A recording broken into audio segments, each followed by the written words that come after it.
please stop saying that they are deporting U.S. citizens. You cannot deport a U.S. citizen. That's kidnapping and trafficking. Deport means you send someone back to their country. This is their country.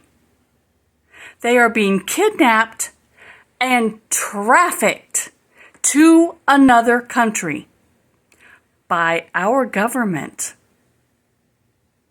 And this is what you voted for, that you brag openly that this is what you voted for.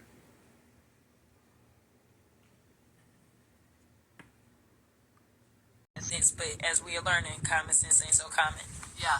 No, look, here's the thing. This amendment was not introduced because it's theoretical.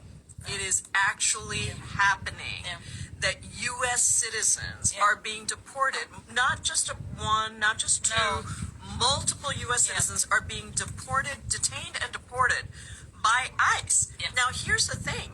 I introduced into the record the document, the policy document, the law that ICE cannot detain and deport U.S. citizens. That's actually the law.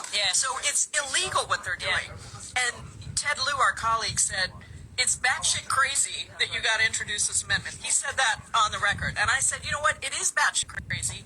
But the reason I have to do this is because they don't follow the law. Because they're not following the law. And then I asked the Republicans on the other side, you were elected by U.S. citizens, by constituents.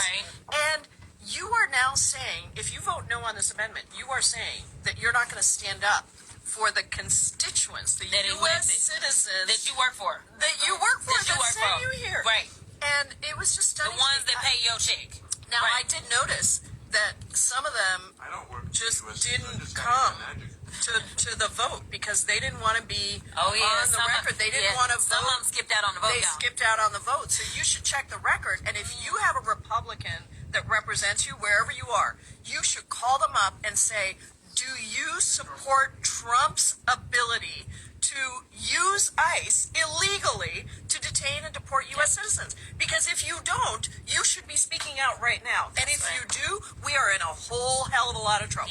And honestly, I'm already at the point that we are in a whole hell of a lot of trouble, to be perfectly honest. And the other thing that Pramila is too nice to say